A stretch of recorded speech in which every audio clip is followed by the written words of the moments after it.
Hello and welcome to Midweek, the weekly catch-up on tech business, startups and whatever else is making the news these days. I'm Mike Butcher, editor-at-large of TechCrunch, and in today's news, everyone is talking about today's tech antitrust congressional hearings in the US, where tech giant CEOs are testifying before Congress to defend their companies. You'll hear a lot about the listing of their competitors, but when was the last time you used a competitor to Facebook, Apple, Google, or Amazon? It's not that easy, is it?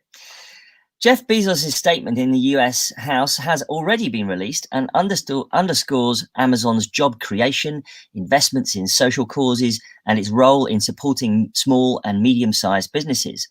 The world needs large companies as well, said Jeff. Amazon the inventor, Amazon the job creator, went on in his statement. And he uses the word customer 37 times in it. So as you can imagine, he's really laying it on thick. Over at Google, Sundar Pichai will tell lawmakers that Google operates in a highly competitive market because obviously you equally use Yahoo and Bing, don't you? And its free products benefit the average American. I guess so. Apple's Tim Cook will tell US lawmakers that the Apple App Store has opened the gate wider for developers, that Apple isn't anti-competitive and doesn't have dominant market share. Sure, tell that to the average app developer. And Facebook's Mark Zuckerberg has prepared an opening statement for the House and admits they have more to do on fighting disinformation. And companies aren't bad just because they're big. How many times can he say, we've got more to do? How about stop enabling the bad stuff until the things are fixed, Mark? Zuckerberg will include a warning about China in his testimony to House lawmakers, saying China is building its own version of the internet focused on very different ideas. And they are exporting their vision to other countries. Well, admittedly, this is actually all true. So the question is, in the future, which do you prefer, Facebook's disinformation or China's? Take your pick. I guess that's kind of competition. Speaking of China, TikTok's new CEO, Kevin Mayer, says it'll release the code driving its content moderation algorithms so we can all look under the hood, see how it works. And he accuses Facebook of maligning attacks disguised as patriotism. This, as Reuters reports that some US investors of ByteDance, which owns TikTok, are seeking to take over TikTok and are valuing the social media app at around $50 billion, or 50 times its projected 2020 revenue of $1 billion. In other words, TikTok is so patriotic, its owners are considering leaving China.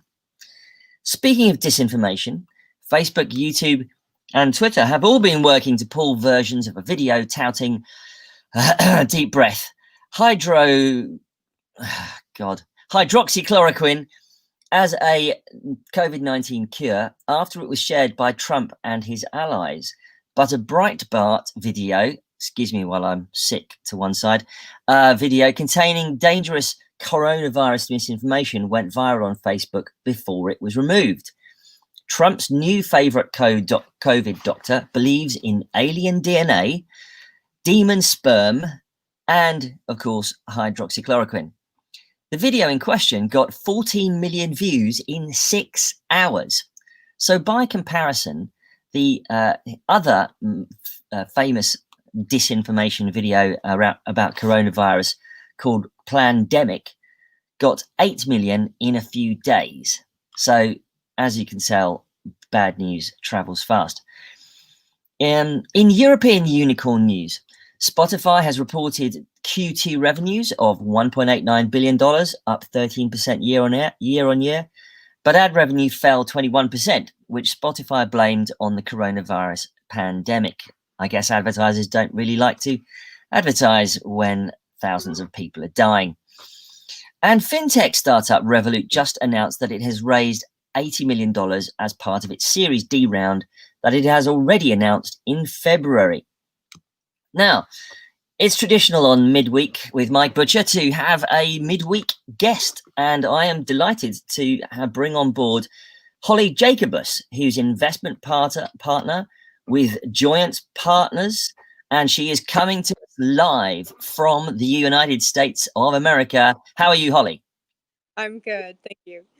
Fantastic. Thanks very much for joining Midweek. Now, there was a conference actually on investing in happiness in the UK just the other day, and I gathered that Joyance Partner was represented. But what on earth is the concept of investing in happiness? Perhaps you could enlighten us. Sure.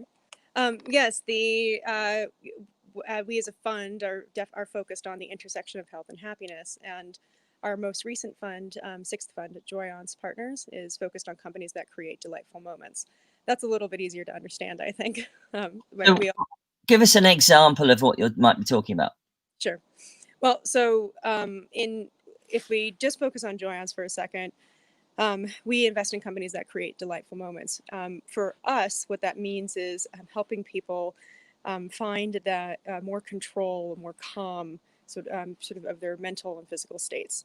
So that could be something as obvious as an exoskeleton, right? If you have cerebral palsy, right, a huge improvement, or it could be something as simple. Looks like the Away. Uh-oh. Is there an issue?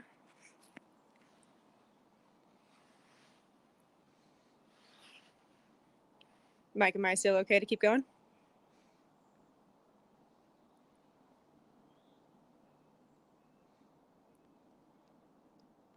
Oh, I think I might have lost Mike.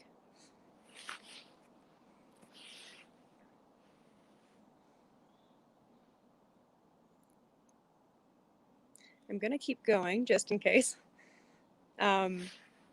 So creating a delightful moment means helping people get better control of their mental and physical states is the point. So I was saying there's some obvious ones like the one I just mentioned, and there's sort of some less obvious ones like introducing heat or scent into your life, giving you more control over your temperature, for example, if you're menopausal, in the form of a device. And then there's some very obvious ones that I've covered before with Mike in sort of the sexual wellness and fertility space. So that's what it kind of how we think about creating a delightful moment. The Now, when we talk about the intersection of health and happiness, that's a little different. So, or it's broader, I should say. So, we've seen through our software and through our investing, the fund's been around for quite a while, that there's been this intersection of health and happiness in general, meaning we're seeing there's always been companies in health and biotech, and we're all familiar with those, and there's always some on the sort of I call it the far happiness side, or maybe something that's a little more obvious in the CPG sense or in food. But we're starting to see things overlap a lot more. fantastic. I appear Mike's to coming have back to join us now. disappeared. I apologize for disappearing. The internet in London is still at the level of the 18th century, unfortunately. Now, next up, Holly, I'd like you to give us. Do you think that it's possible for the tech industry to really start, doing something useful for a change rather than all of the bad stuff that big tech has become known for?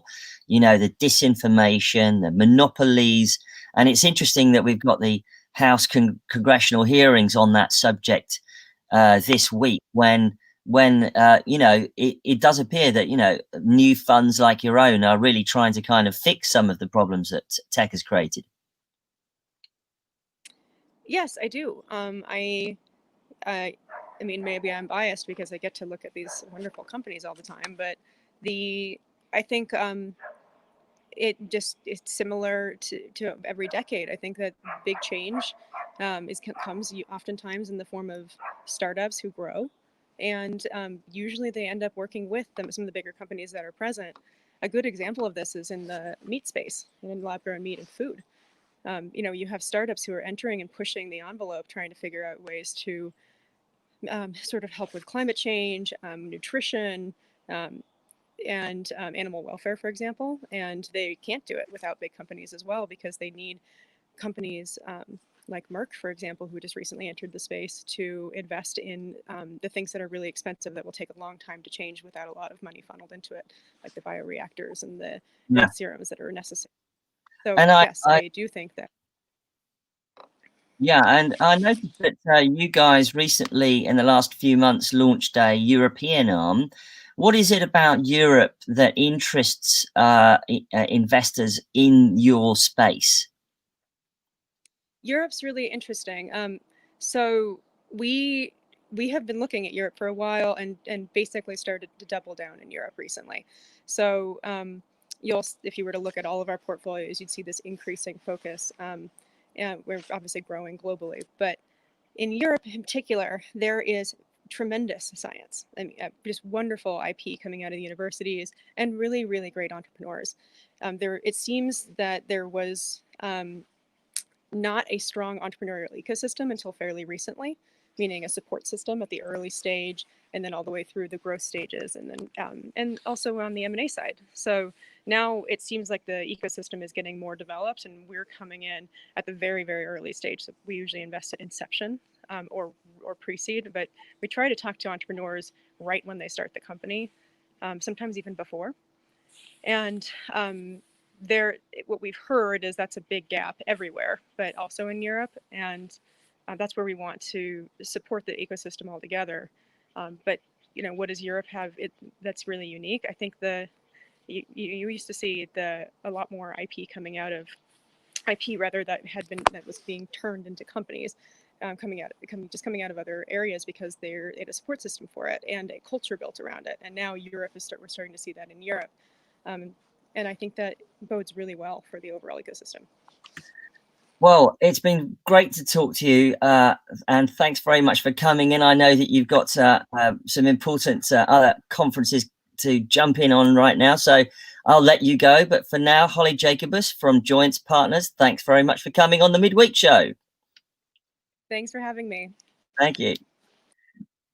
And that was Holly there, coming in from the US, and it's fantastic and to have guests from all over the world on the Midweek Show. And finally, I just want to say thanks very much for watching these episodes. The Midweek Show is going to be taking a break over August. We'll be back, and you'll get plenty of warning of when we'll come back. But we'll also be coming to a podcast platform near you soon, with these interviews and these hot takes on the news available at your leisure. But for now, you can hit subscribe on Periscope or on YouTube. And if you want to get the regular email newsletter to accompany the show and whatever else is going on in Mike Butcher land, you can subscribe at tinyletter.com/Mike Butcher. Right. I hope you all guys have a great summer. I'll be back in due course. But for now, I shall be seeing you. And thanks very much for joining the Midweek Show. Goodbye.